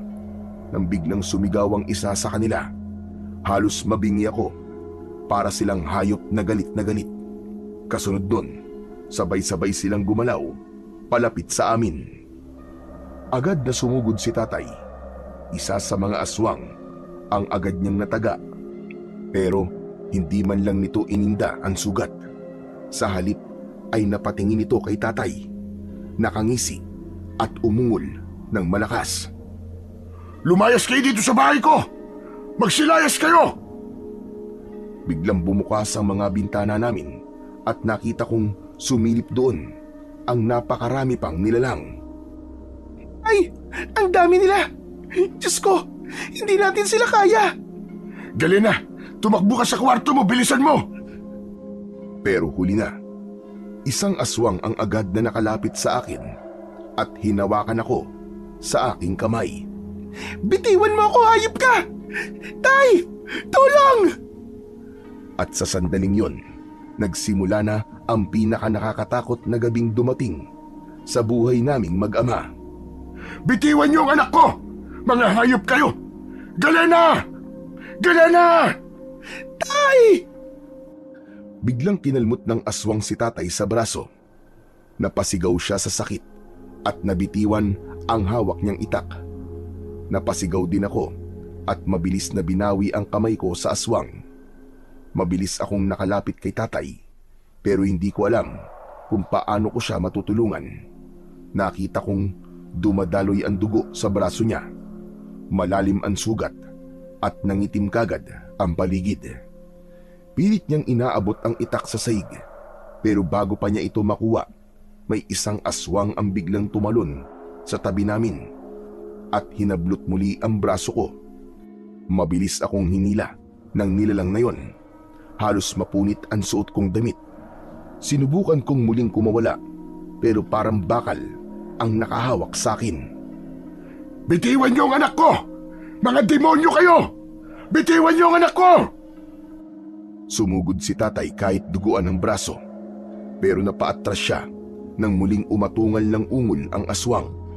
Sinubukan kong kumapit sa poste ng bahay namin pero isa pang nilalang ang lumapit sa likod ko at sa isang iglap, binuhat niya ako. Tay! Huwag niyo akong hayaang kunin nila! Tay! Nagsisisigaw ako habang pilit na inilalayo ng nilalang palabas ng bahay. Ramdam ko ang malamig nitong balat at ang matapang na amoy niya. Narinig ko pa ang tatay ko na sumisigaw bago kami makalayo. Galena! Ang anak ko! Ibalik niyo ang anak ko, mga hayop kayo! Nawalan na ako ng pag-asa. Wala na akong magawa kundi ang umiyak. Walang gustong tumulong sa amin na kapitbahay. Ngunit isang himala ang nangyari. Biglang may malakas na tinig. Bitiwan niyo siya! Bigla akong binitiwan ng aswang at nalaglag ako sa lupa. Paglingon ko, nakita kong may 3 armadong lalaki sa harap namin nung aswang. Si Kapitan at may 2 siyang kasama. Isa na dito, ang binatang si Randy. Mabilis siyang kumilos. Hawak ang mahaba niyang espada. Kasunod niya si Kapitan at isa pang tanod na si Pido. Parehong may mga dalang itak. Tumabi ka na dyan, Galena! Kami na ang bahala rito! Sa isang iglap, sumugod ang unang aswang. Mabilis at mabangis. Tinamaan ito ni Randy sa leeg at bumulwak ang itim na dugo nito. Gumulong ang napugot na ulo sa tabi ko. May isa pa uling aswang ang sumugod at tumalon papunta sa kanya, pero mabilis siyang lumuhod at sinaksak ito sa tagiliran. Kumilos ang dalawa niyang kasama. Tinamaan ng ibang aswang sa balikat at hindi na nila tinantanan ng saksak hanggang sa ang mga ito ay tuluyang bumagsak. Randy! Sa likod mo! Bigla akong napasigaw nang makita kong may papasugod na aswang sa likod ng lalaki. Paglingon ni Randy ay agad siyang sinunggaban ng aswang at tangkang kakagatin sa leeg. Mabuti na lang at mabilis siya. Nasangga niya ang ulo ng aswang gamit ang kanyang espada. Sinaksak niya ito sa tiyan. Umungol ang aswang at nagsimulang mangisay bago tuluyang bumagsak. Nagpatuloy ang labanan. 3 pang aswang ang lumitaw, pero hindi na natuloy ang pagsugod ng mga ito nang marinig nilang may mga tao pang paparating. May mga dalang sulo at may mga hawak na sandatang pamatay sa aswang. Tapusin na natin to! Ngunit ang mga natitirang aswang, nagsimula na silang umatras. Umaatras sila! Habulin nyo! Dali! Huwag niyong hayaang makatakas! Ngunit ang mga aswang, bigla silang nagbago ng anyo. Naging ibon silang lahat at lumipad ng mataas, papunta sa direksyon ng gubat. Mabilis na lumapit sa akin si Randy at aalalayan sana akong tumayo, pero hinawi ko ang kanyang kamay at tumayo akong mag-isa. Mabilis akong tumakbo pabalik ng bahay. Tay, ayos ka lang ba? Tay, ang dami mong dugo. Galena, ayos lang ako anak. Ang braso mo, Tay. Kailangan magamot ka agad yan. Wala tayong gamot anak. Hindi ito ordinaryong sugat lang. Dahil nararamdaman ko yung parang apoy na mainit na gumagapang sa laman ko. Kaya niyo po yan, Tay. Hahanap ako ng paraan. Hihingi po ako ng tulong. Huwag ka na munang lumabas. Baka balikan ka nila anak. Teka, paano ka nga pala nakatakas sa mga aswang na yun? Tinulungan po ako nila Kapitan, Tay. Nasa labas sila, saktong nagro-ronda, kasama ng mga tanod. Salamat sa Diyos anak. Makinig ka. Kung may mangyari mang masama sa akin, ipangako mo anak, na aayusin mo na ang buhay mo. Maging matatag ka sa buhay anak. Tatay naman eh. Ano ba sinasabi niyo? Walang mangyayari sa inyo, Tay. Hindi ko hahayaan na maulit ang nangyari kay nanay sa inyo. Hindi. Hindi ako papayag. Anak, hindi ko hawak ang kapalaran ko o ang kapalaran ng nanay mo. Pero kung ito ang gusto ng Diyos, ayos lang anak. Tatanggapin ko. Kaya kung sakali man, Tama na po, Tay. Huwag niyo na pong tapusin yung sasabihin niyo. Hindi ako papayag. Hindi. Hinawakan ko ang braso ni tatay. Sinubukan kong pigilan ang pagdurugo gamit ang malinis na damit. Mahal na mahal kita anak. Ano ba, Tay? Itigil niyo na nga po muna ang pagsasalita niyo. Magpahinga ka lang, Tay. Hahanap ako ng gamot. Dahan-dahan akong bumitaw kay tatay upang puntahan sana si Aling Rosa, ang nag-iisang albularya sa baryo namin. Pero nag-alala ko nang biglang pumikit si tatay at tila nawalan ng malay. Tay! Tay, gising! Tay, gumising ka! Tay! Sinubukan kong yugyugin ito pero hindi siya nagigising. Labis ang takot at pag-aalala ko ng araw na yon. Diyos ko! Huwag niyo pong kunin ang tatay ko! Nakikiusap ako! Huwag ngayon! Habang umiiyak ako, biglang may nagsalita sa likod ko. Nakita ko si Kapitan, kasama ang kanyang pamangkin. Agad na lumapit ito sa tatay ko at sinuri ang kanyang sugat. Nakalmot siya ng aswang. Kumakalat na sa kanyang dugo ang lason. Kailangan siya magamot kagad dahil kung hindi, mamamatay siya at magiging isa sa kanila. Ano? Anong magiging isa sa kanila? Ang kamandag ng aswang ay maaaring makapatay, pero pwede rin gawin itong aswang ang nakagat o nakalmot. Magiging aswang ang tatay ko? Hindi. Ayoko. Kumuha ka na makabuhay. Damong Maria, at kung merong sambong dali mo dito, hugasan mo muna ng mabilis, tapos pakuluan mo sa maliit na kaldero. Dapat mainit pa yon bago ko ipahid dito sa sugat ng tatay mo. Bilisan mo. Pero, kaya mo bang tanggalin ang lason? Magagamot mo ba ang tatay ko? Wala kang tiwala sa akin? Nagtatanong lang naman ako. Ano, kaya mo ba? Kung ayaw mo mamatay ang tatay mo, gawin mo na lang ang sinabi ko sa'yo. Huwag ka ng maraming satsat. Natigilan ako sa bigla niyang pagsigaw na yon. Pinamukha niya sa akin na wala na akong oras para magtanong pa. Kaya naman, agad akong lumabas ng bahay. Kahit madilim pa, ay hinanap ko isa-isa ang mga halamang gamot na sinabi niya. Mabuti na lang at masipag magtanim ng mga halamang gamot ang tatay ko. Kaya alam ko na nasa bakuran lang namin makukuha ang mga halamang yon. Pagbalik ko sa loob ng bahay, ay agad kong pinakuluan ito sa maliit na kaldero. Nakita ko siyang naghahanda ng malinis na tela. Seryoso ang kanyang muka. Pareho kaming hindi nagsasalita. Nang kumulo na ang tubig, agad ko na itong dinala sa kanya. Maingat na ibinuhos nito ang pinakuluan sa braso ni tatay. Ano ka ba? Anong ginagawa mo? Lalong masasaktan ang tatay ko niyan eh. Hindi mo naiintindihan. Kailangan kong gawin to. Alam mo ba talaga yung ginagawa mo? Baka hindi niya makaya.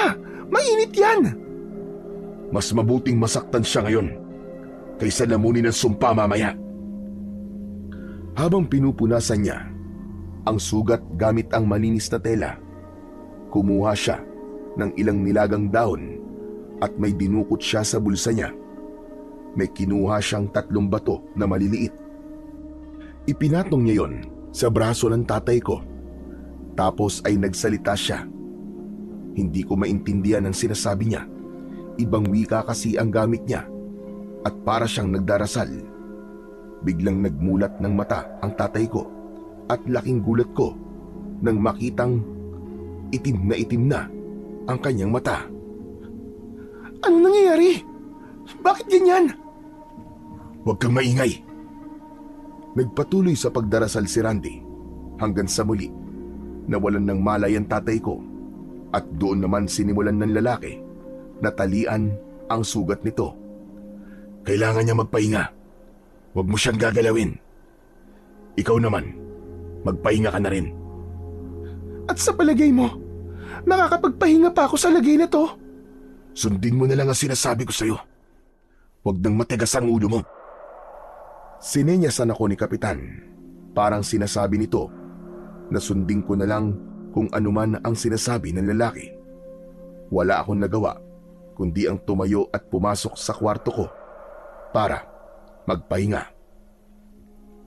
Kinaumagahan, nagising ako sa tunog ng sunod-sunod na kalansing ng kutsara at tasa mula sa kusina.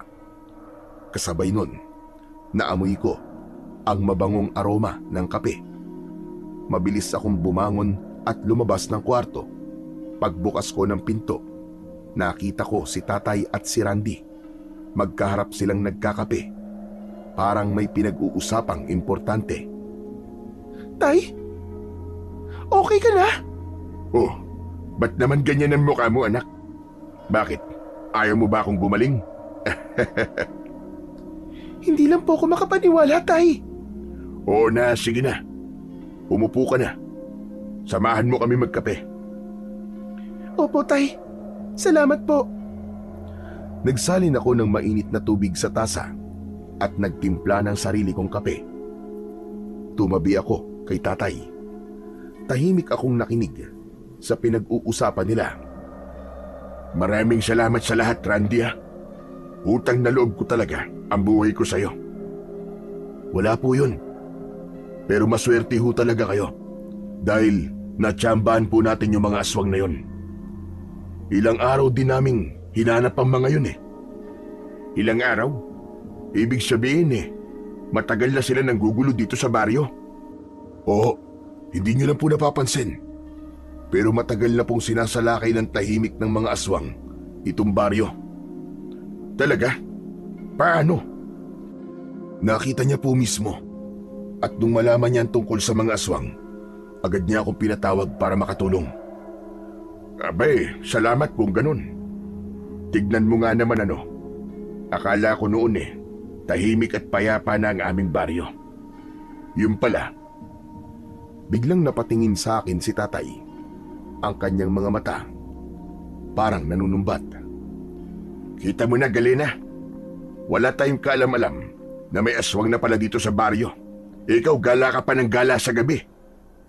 Mabuti, di ka na tsetsempuan ng aswang na yun. Tay naman, ako na naman ang nakita nyo. Totoo naman ang sinasabi ko sa iyo, anak Tama ang tatay mo. Huwag ka nang lalabas sa gabi dahil lubang delikado. Matagal naman na akong hindi lumalabas mula nang mamatay si Diego. Sinungaling. Kailan lang lumabas ka?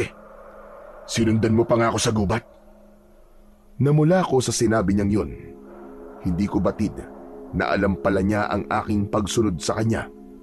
Medyo nakaramdam ako ng hiya, pero agad ko ding binawi. Bakit?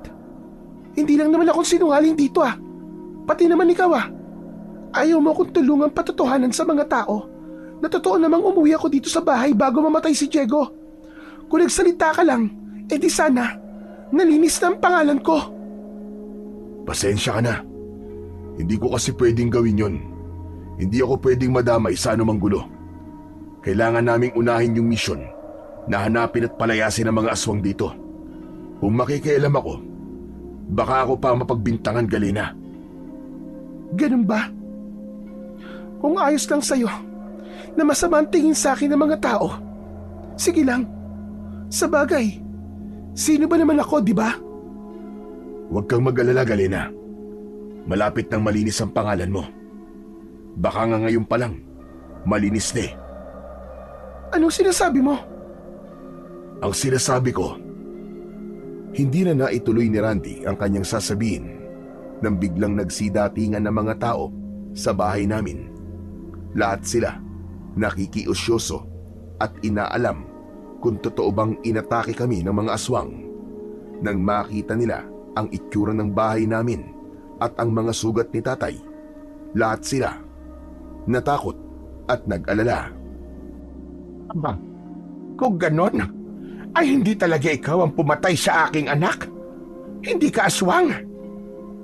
Aling Marites naman, talaga bang iniisip niyong aswang ako?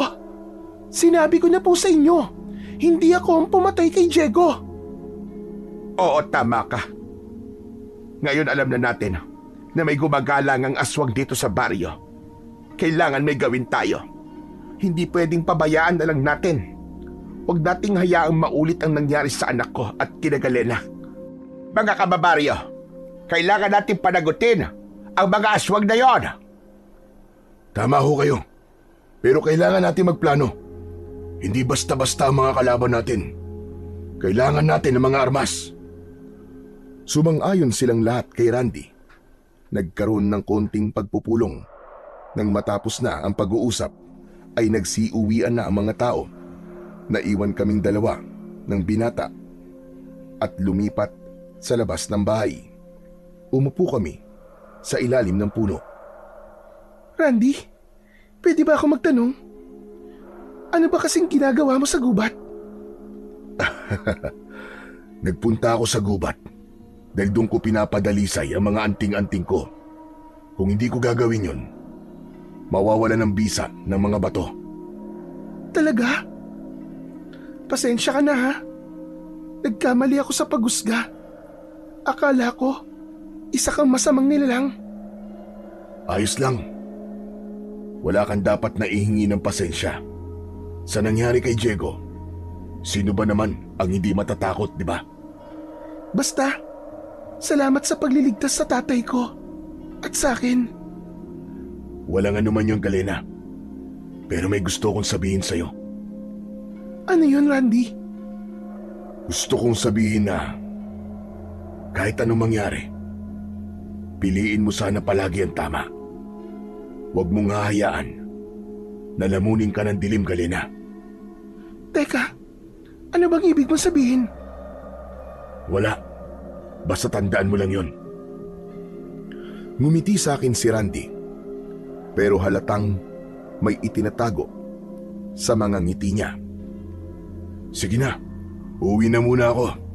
Mamayang tanghali babalik kami dito nila Kapitan para tulungan ang tatay mo na maiayos tong bahay niyo.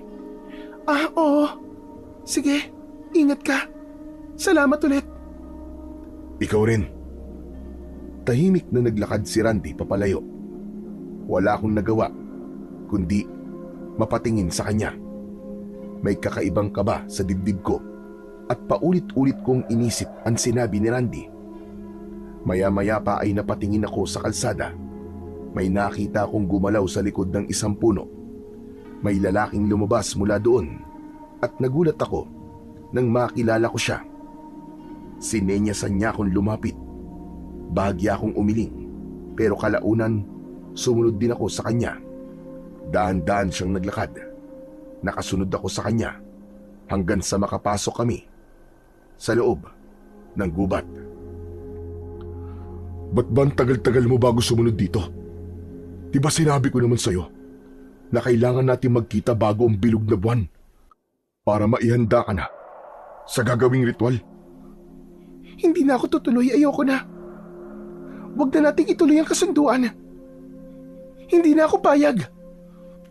Anong sinasabi mong hindi ka napayag? Hindi pwede ang Galena. Kailangan mong tumupad sa usapan. Kailangan ka ng grupo namin.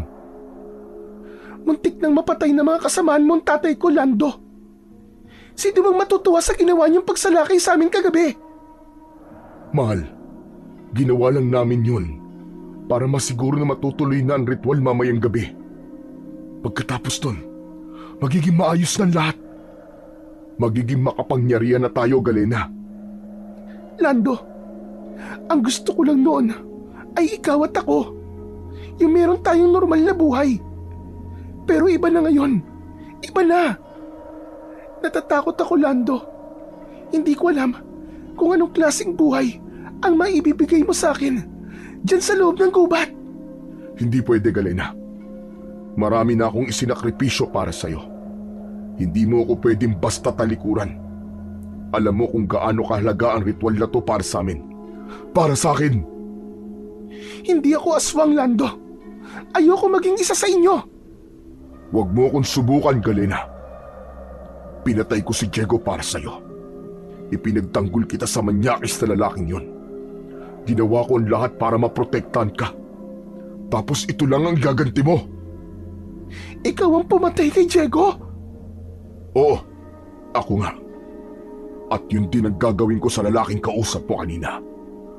Alam kong may kinalaman siya sa kung bakit nagbago ang isip mo. Wag mo siyang sasaktan. Sinasabi ko na nga, be. Gusto mo siya, no? Hindi, Lando. Hindi ganun yun. Anak ng putya. Kung hindi ka sasama ng maayos sa akin, kukunin kita ng sapilitan. Bigla akong hinawakan ni Lando at hinila. Kahit magsisisigaw ako, hindi niya ako pinakawalan. Naglakad kami sa madilim at makapal na bahagi ng gubat. Malakas siya. Hindi ko kayang kumawala. Pagkalipas ng ilang sandali, ay nakarating na kami sa isang parte ng gubat kung saan naroon ang malaking bato na nakita ko sa panaginip ko. Maya-maya pa, may 3 lalaki ang agad na lumapit sa akin at binuhat ako. Inilagay nila ako sa ibabaw ng malaking bato. Tapos ay tinalian ang aking mga kamay at paa. Napapikit ako sa sakit. dahil sa higpit ng pagkakatali ng lubid. Mamayang gabi, mangyayari na ang ritual. Kapag natapos na, tayo na ang magiging pinakamalakas na nilalang, Galena. Hindi, Lando. Hindi ako papayag sa gusto mo mangyari. Pakawalan mo ako dito. Matagal ko nang pinagsisisihan ang pagpayag ko sa kasunduan nating yon. Hindi mo alam kung gaano ko gustong kalimutan ang lahat. Ilang buwan na akong halos malunod sa alak, sa takot, sa konsyensya. Kaya ngayon nakikiusap ako. Palayain mo na ako. Ayokong maging isa sa inyo. Ayokong maging kasangkapan ninyo. Napatigil si Lando. Dahan-dahan siyang lumapit sa akin. Nakita ko ang pag-igting ng kanyang mga panga. Halatang nagpipigil siya ng galit. Parang awa mo na, Lando. Kung talagang mahal mo ko, kung talagang importante ako sa'yo, pakiusap. Pakawalan mo na ako dito. Hayaan mo na ako. Tumahimik ka! Sinipa niya ang bato. Nanginginig siya sa galit.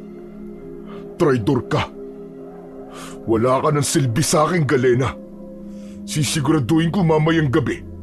Mamamatay ka kapag natapos na ang ritual. Ang laman mo, pagpipiestahan namin mamayang gabi. Wag! Wag!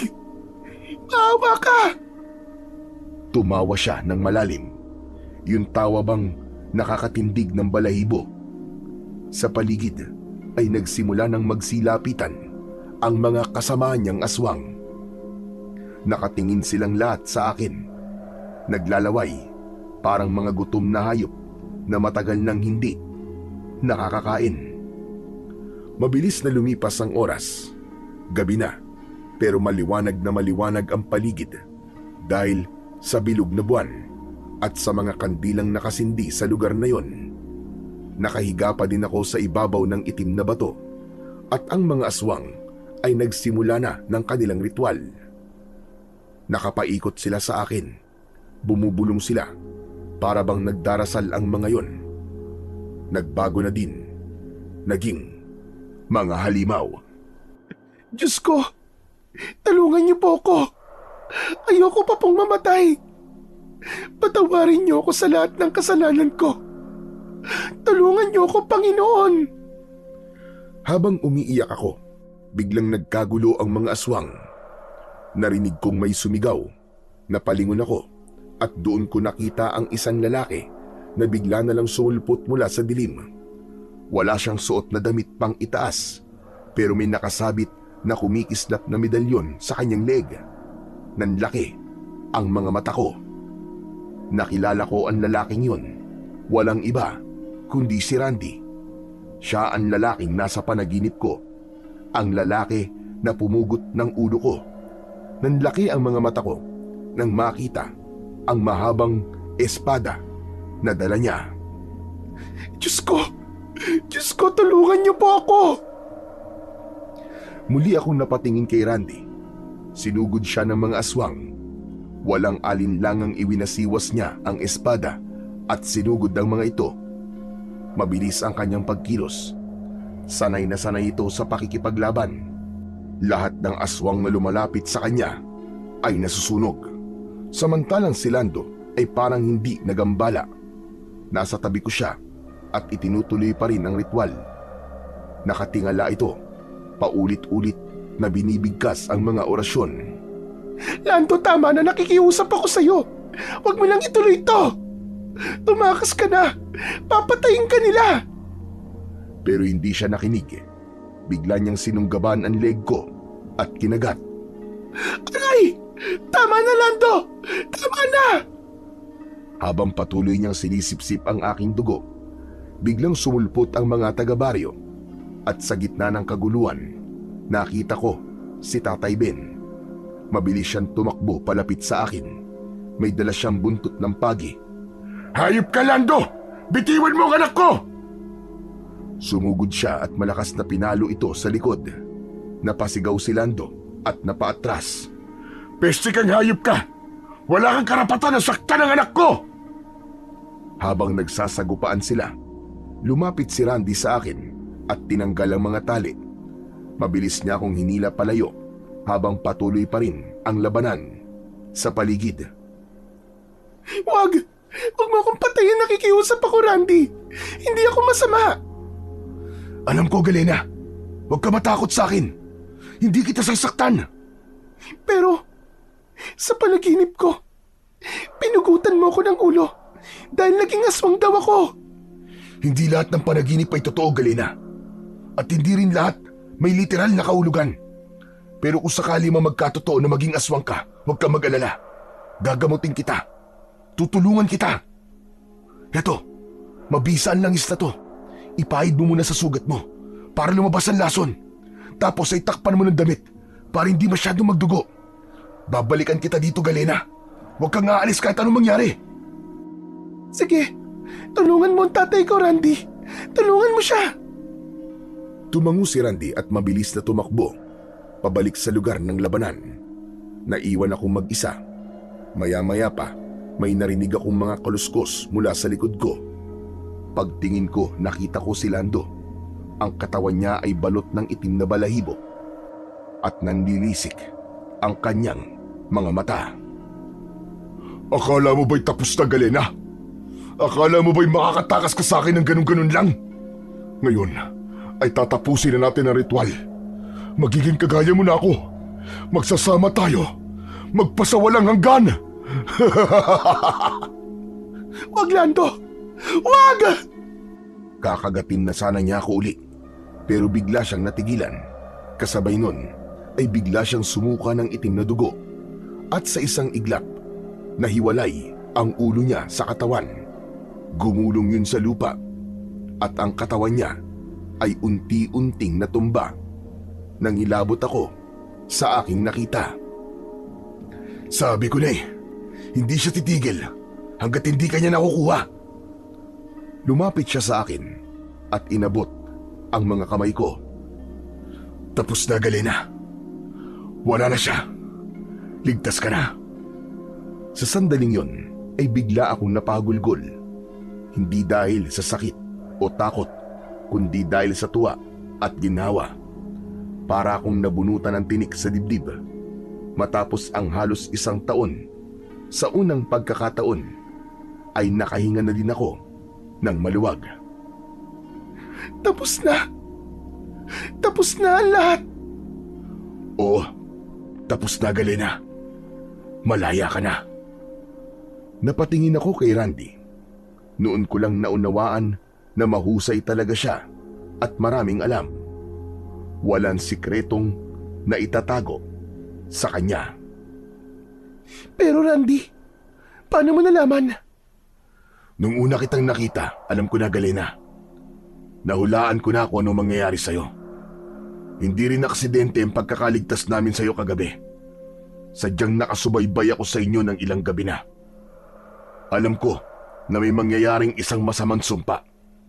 Magiging kaanib ka nila at ikaw ang magiging pinakamalakas na aswang dito sa baryo. Kaya ginawa ko ang lahat para pigilan yon. Mabuti na lang at nakinig ka.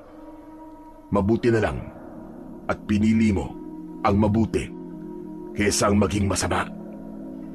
Bigla ako napatingin sa bangkay ni Lando. Ang lalaking yon, ang pinakamamahal kong lalaki. Huli na nang malaman kong mula pala siya sa angkan ng mga aswang. Mahal ko si Lando. Nabulag ako sa damdamin ko para sa kanya. Kaya nakalimutan ko kung ano ang tama. Gusto niyang magsama kami panghabang buhay. Kaya naman ang gusto niya ay makianib ako sa kanila. Pumayag ako nung una dahil ang akala ko ay iaalay ko lang ang dugo ko sa kanilang Panginoon. Hindi lang buhay na walang hanggan ang ipinangako niya sa akin. Ang sabi niya, kaya ko daw buhayin ang nanay ko kapag ako na ang pinakamakapangyarihan. Binigyan niya ako ng 1 taon para maihanda ang sarili ko para sa isang ritual. Pero habang lumilipas ang mga buwan, unti-unti kong naiisip na mali ang lahat. Ngunit alam kong wala na akong kawala, lalo na't alam ko na palagi niya akong binabantayan. Kaya ang tanging nagawa ko na lang ay ang magpakalango sa alak. Sa paraang to, naisip kong kahit papano ay malilimutan ko ang kasalanan ko. Pero hindi pala ganun kadali ang lahat. Araw-araw akong nakokonsensya, lalo na't alam kong tahimik na naghahasik ng lagim ang mga aswang sa baryo namin. Yung mga nawawalang mga tao, sila ang may kagagawan at hindi ako matahimik. Mabuti na lang ay dumating si Randy. Tinulungan niya akong maniwala ulit sa kabutihan. Sa simpleng sinabi niya sa akin na piliin ko lang palagi ang tama, natutunan kong harapin ang takot. Nagkaroon ako bigla ng kakampi sa katauhan niya. At ngayon sa wakas, malaya na ako. Anak, salamat sa Diyos at ligtas ka. Opo, Tay. Hindi tayo pinabayaan ng Panginoon. Patawarin niyo po ako, Tay. Sa lahat po ng mga nagawa kong pagkakamali. Tama na, anak. Huwag mo nang isipin yun. Tapos na yun. Ang mahalaga, buhay tayo. At pwede tayong magsimula ulit. Tumango ako at muling niyakap ang tatay ko. Tama siya. Pwede kaming magsimula ulit ng panibagong buhay. Lumipas ang maraming taon. Si Randy at ako ang nagkatuluyan. Nagpakasal kami at biniyayaan ng 3 anak. Ang panganay namin ang nakitaan namin ng mukhang susunod sa yapak ng kanyang ama. Mahilig ito sa orasyon, sa mga anting-anting, at palagi itong sumasama kay Randy sa gubat kapag pinapadalisay nito ang mga agimat at bato. Bilang magulang, hindi ko siya pinigilan. Alam kong para sa kabutihan ang kanilang ginagawa. Sa ngayon ay masaya ako kasi marami akong natutunan. Ang lahat ng hirap, lahat ng sakit, lahat ng pinagdaanan ko ay may dahilan pala. At yun ay para maranasan ko ang ganitong buhay. Payapa, totoo, at punong-puno ng pag-asa at pagmamahal.